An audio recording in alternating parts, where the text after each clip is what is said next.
এদিকে তো মনে হচ্ছে বন্যা হয়ে গেছে, জল দিয়ে ভেঙেছে অনেকটা।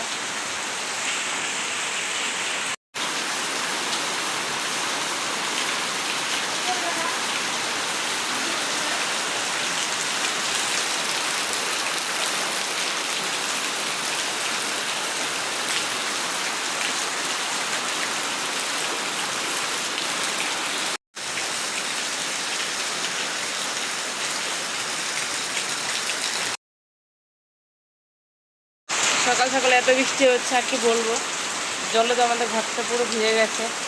এদিকে তো মনে হচ্ছে বন্যা হয়ে গেছে, জল দিয়ে ভেঙেছে অনেকটা।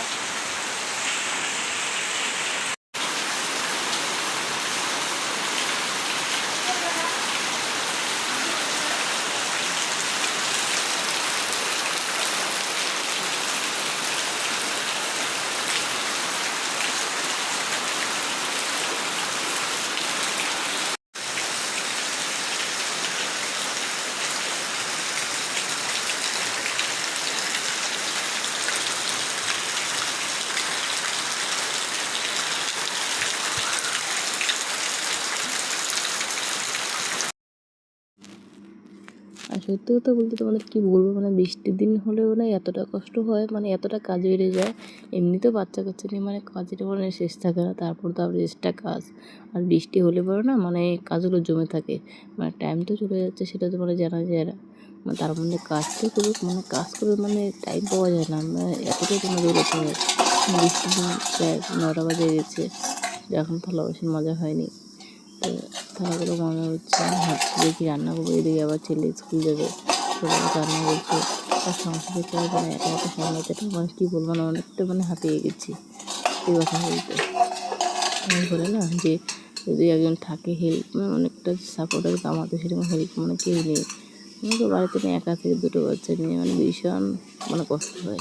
তো যাই হোক অনেক কষ্ট হয়েছে, হ্যাঁ মানে বাচ্চা বড় হয়ে গেছে, 1 মাসের জন্য তো তবুও কষ্ট হচ্ছে, কিন্তু এখন যাই হোক এখন বড়ো ছেলে বলেছে কিছু তো চপ খাবে, মানে বৃষ্টির দিন বলে তো কথা ছাড়াই তো, আর বৃষ্টির দিন হলেও তো চপ খেতে ইচ্ছা করে। তো বড়ো ছেলে বায়না করছে, সেটা বানাতেই হবে। তো এখন গেলাম একটু চপ বানাতে। আর চপটা কিছু বলো তো সবাই কমেন্ট করে বলো তো যে কারা কারা বলতে পারো। এটা হচ্ছে চিংড়ির চপ, মানে বিশাল মানে হেভি লাগে খেতে।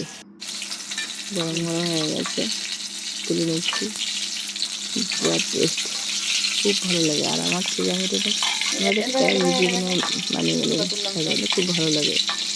তো আজকে ইচ্ছে হলো বৃষ্টির দিন বলে কথা, খেতে তো হবেই। তো তাটা কে কে চলে এসো। সকাল সকালে এত বৃষ্টি হচ্ছে আর কি বলবো।